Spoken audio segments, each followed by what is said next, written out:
To the commissioners, first of all, I want to thank Mr. Mike Francis, Commissioner Francis, for having this meeting here today. Welcome to our great city of Crowley, and what a great venue are we in today, the historic Grand Opera House in the South here. If you haven't been here before, welcome, and we hope that you will come back. While you're here in our city, hopefully you'll have time to visit some of our historic landmarks here in the historic district. City Hall is right next door. We've got three museums inside City Hall.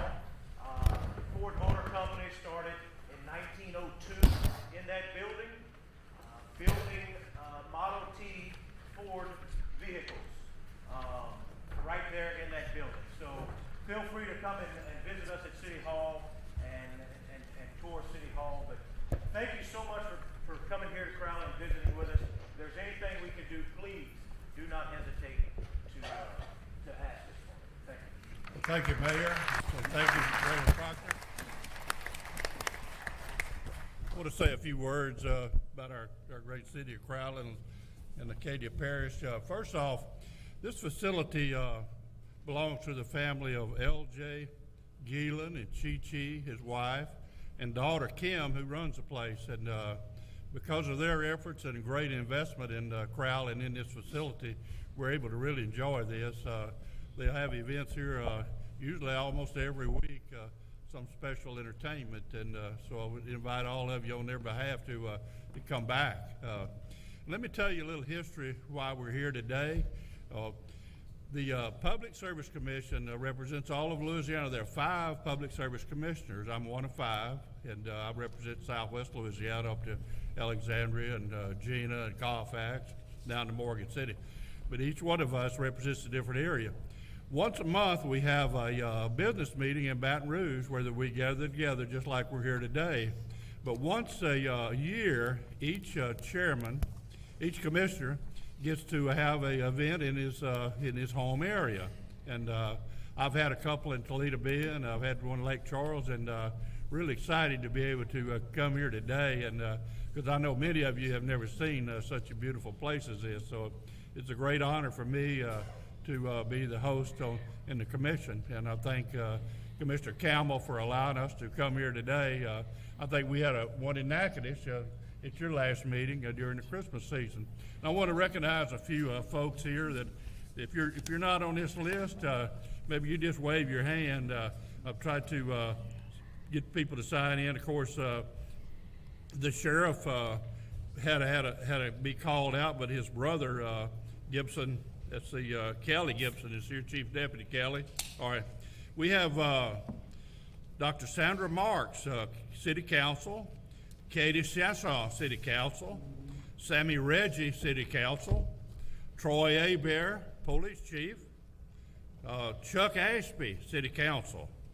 All right, and we're also privileged, we're right next door to the Jeff Davis Co-op right over in Jennings area, which I'm privileged to serve them in their district. And looks like their whole board is here, and even the Jeff Davis staff. Thank y'all for coming over, all right? And let's see, we've got a former commissioner from the North Shore of Lake Pontchartrain, Jay Blossman's here.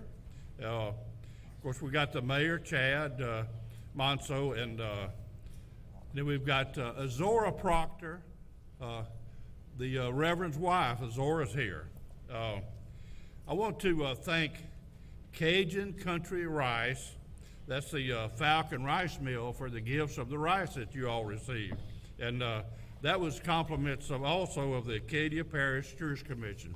And I want to thank the Opera House again for the back here in the back. If y'all sneak back there, we've got some coffee and cookies, and it's really been a nice thing for them to do that for us. Well, we've got a good-looking staff. These folks here on both sides they're the ones that do all the work, and they gather us up once a month to come vote on all the issues. And these are our fine commissioners. I'm sure all of you know each one. I'm not going to recognize them, but I'll just stop right there. I probably have left out. Oh, I've almost forgotten the most important person in my life. My wife, Sheila, is out there somewhere. Where are you, Sheila? Okay.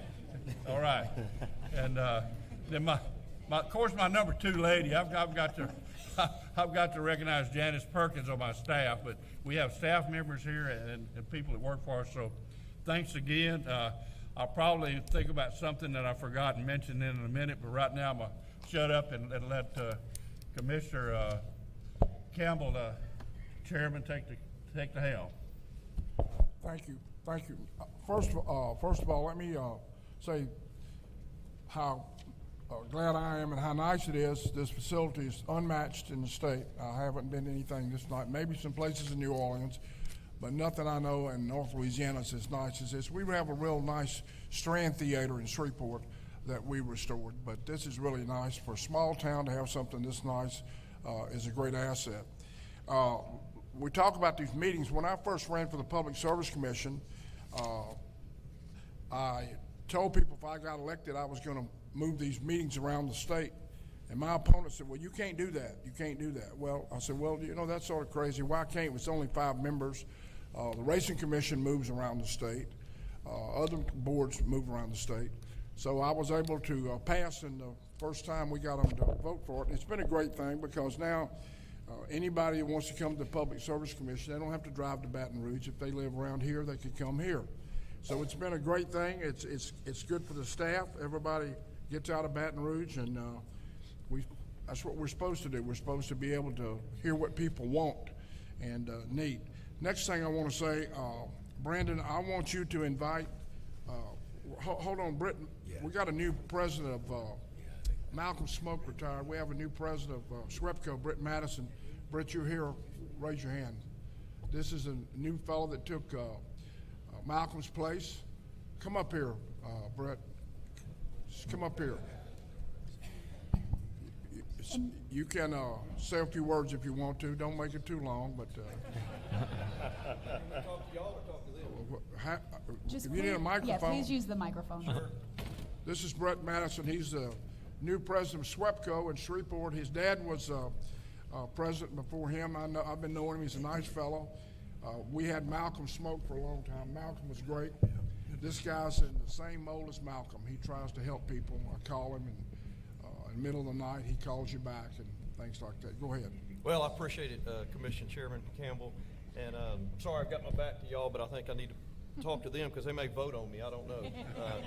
But Malcolm and I worked a long time together for 30-something years, and great guy, great engineer, and I kind of work with him on the customer side, and together we blended together to make a really good team. So proud of Malcolm, and he's doing well, and proud to be at SWEPCO. I was there 29 years and had the privilege to move to another AEP company to go to Kentucky Power in the Appalachian Mountains, and the highest thing I'd seen before I left was an anthill in Louisiana. You know, so there's real mountains up there, and it gave me a different perspective, but there were good folks up there. They focused on the customer, and that's really kind of what drives me, is making sure we do what's right by the customer and do those things that are, you know, necessary to keep the lights on. And you know, it gets more and more challenging as we go, but I feel very privileged and blessed to be in this position. I appreciate you recognizing me.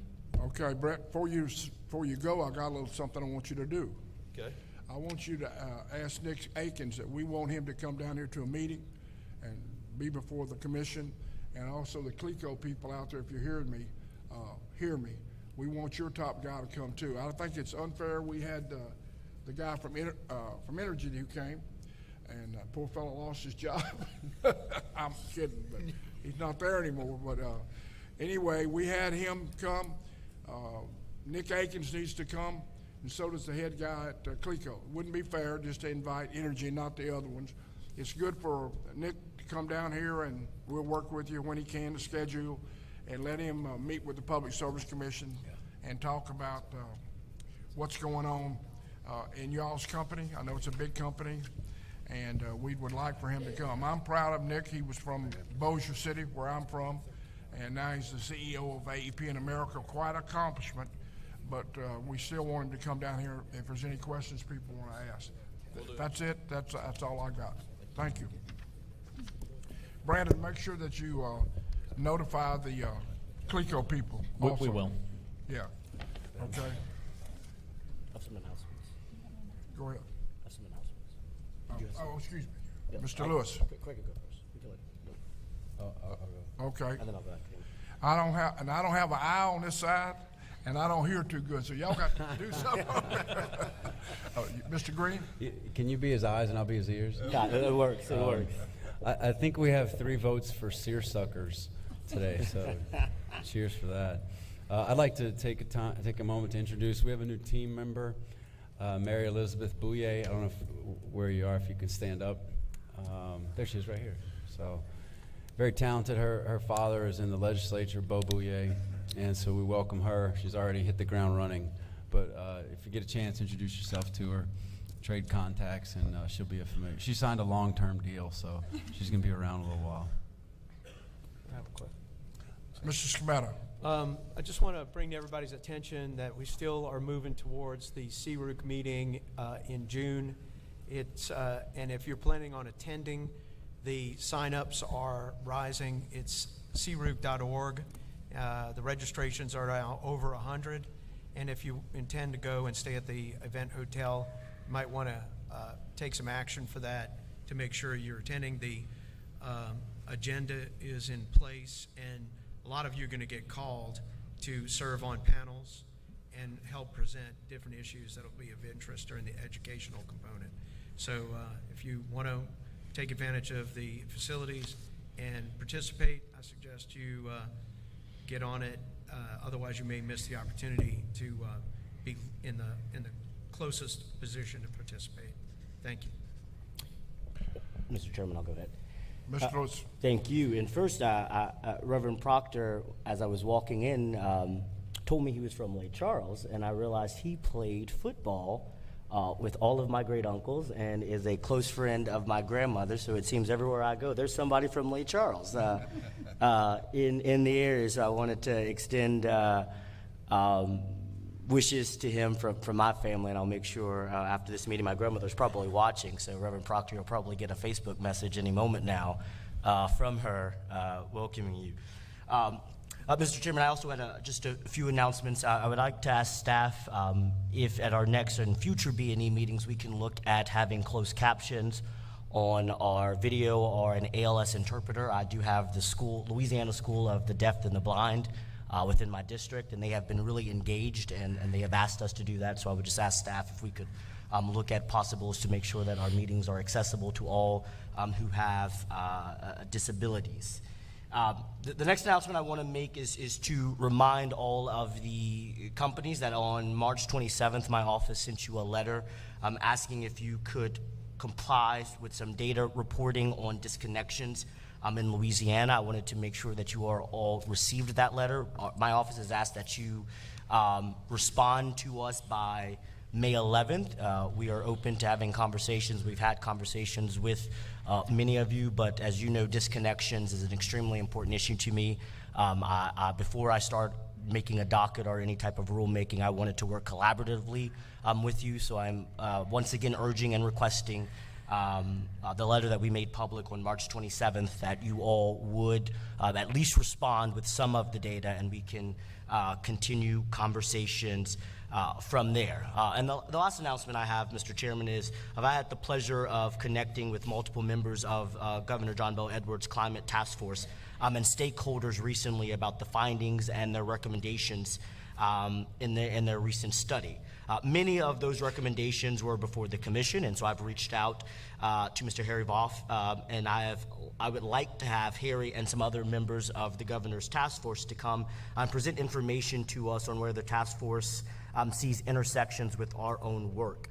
And so, Mr. Executive Secretary, if we could, I would hope that this presentation could happen at our next B&E, or if not at a B&E soon, and my staff is willing to work with your office to make sure that we hear from the governor's staff about this climate task force that he has set up. And we'll handle that. I've been in contact with Mr. Vorhoff as well about that after you and I talked, and I think they will be available, probably depending on session. So if not at the May meeting, we'll shoot for June. Thank you so much. That's it for me, Mr. Chairman. Mr. Chairman, I'd also like to recognize Police Jury President Chance Henry is here today. Okay, thank you. Thank you. Anybody else that want to be recognized? Again, I want to say we're happy to be with y'all here today in Crowley. Crowley's a famous place. You've had some great people. I served with Tommy Casanova, who was one of the nicest people I've ever met, still is, a real gentleman, and was in the legislature for 27 years and worked with Edwin Edwards all during his terms, and got along with him well and got a lot done under his administrations. He was a friend of mine. I knew he was very proud of Crowley. So at that time, you want to go ahead and we'll get started. Sure. So staff does have two quick announcements. One is if you are going to come up on stage to testify and present any evidence. Can you speak a little closer to the microphone? I will try. So if you guys are going to come speak, be careful. These stairs do not have a handrail, but there is also stairs to the right of the stage that you can walk up and come around. So either one, but just be careful with those stairs. Second is the Galvez parking garage has had a change related to parking payments and validation. So giving you guys a heads up for Mays B&E, there's no more taking of a ticket. You pull in, you have 30 minutes to validate with us, or there's QR codes in the garage to pay. The main thing you're going to need is your license plate number. So just fair warning, and with the B&E, you have 30 minutes, so we're trying to just give everybody some heads up notice on that so no one gets a ticket. There's also some additional information and some frequently asked questions on our website if you guys need more information. And then moving to the agenda, they have 16 items today, and Exhibit 9 will be deferred. Exhibit 9 is deferred. So moving on to Exhibit number 2. It's docket number R31106. It's the Commission's rulemaking to study the possible development of financial incentives for the promotion of energy efficiency by jurisdictional electric and gas utilities. It's a discussion and possible vote to retain an engineer for District 3. Pursuant to the Commission's general order dated December 2nd of 2021, each commissioner can nominate a qualified engineering firm to provide professional services for each district for the political subdivision energy efficiency program, subject to the Commission's confirmation vote and approval. Move to accept. Oh, are you finished? We can go. So pursuant to that order, staff recommends that the Commission approve Commissioner Lewis's nomination of Bonton Associates to assist District 3 with the political subdivision energy efficiency program for a total budget not to exceed $26,251.74. Move to accept staff recommendation. It really is hard to hear you. I'm sorry. That's okay. Is there a second? Second. Thank you. There's a motion and a second to accept staff recommendation. Is there any objection? No objection, so order. So exhibit number 3 is also R31106. It's the same rulemaking. It's a discussion and possible vote to 1, amend the general order related to the public entity program and maintain the Quick Start program pending consideration of Phase 2. In 2017, the Commission voted to modify the requirements of the Quick Start program to include programs for which eligibility was limited to school districts, local state governments, state agencies, higher education institutions, or other public entities. When the order was issued, a deadline to submit potential projects for the program was included. And while that deadline has changed over the years, the deadline still exists with an application deadline of January 31st each applicable program year. In order to allow more applications to be submitted, staff proposes to eliminate the application deadline for the public entity program. Also, at the November 2021 Business and Executive Session, the Commission voted to extend the voluntary Quick Start program for an additional 2-year period with the anticipation that the second year, 2023, would be a transition year. The development of Phase 2 rules is still underway with multiple rounds of comments and 2 rounds of proposed rules, one of which was exploring alternative administrative options. While staff is hopeful that the movement and possible final proposed rules on Phase 2 will occur within the remainder of 2023, staff is of the opinion that the final rules will likely not be considered until sometime in 2024, necessitating a transition year between the current Quick Start program and final Phase 2 rules. Therefore, staff recommends that the Commission eliminate the application deadline for the public entity program located in ordering paragraph 5 of the general order and maintain the Quick Start program for an additional 2-year period beginning January 1, 2024. We do have a yellow card from Ms. Ms. Jessica Hendricks, if she would like to come up. To put a motion on the floor, I'll move to accept staff recommendation. There's a motion by Mr. Scametta to accept staff recommendation. Is there a second? I'll second, but I have a comment. I used to drive a Standard, and it never happened to me, but sometimes Standards, if you're going down the road and they slip into neutral, nothing happens. And I feel like that's what's happened with this. And so I plan on getting it back into gear until we get to where we need to go, because we routinely put it back into neutral. and we're not going to do that anymore. So I just want everybody to know. One comment, Mr. Chairman. Mr. Scametta.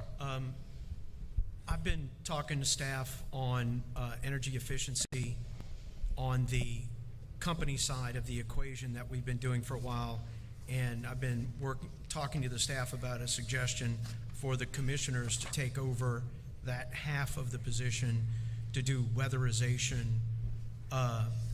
planning for individual homeowners in each district by the same allocation that we do governmental projects. And I'm going to be having that written up and shared with the other commissioners so we can look at that and review that as an interim element for a test period for a couple of years to see how we can move into that to become more effective in this. So that'll be shared probably by August.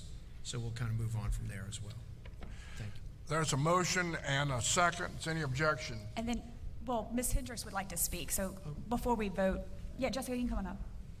Just be And careful, please. what Jessica's coming up to, just to give you all the heads up, there is quite a bit of money for energy efficiency. We're still kind of learning the specifics of it that are going to go through the State Department of Energy and probably state housing available through some of the federal money that's flowing through. So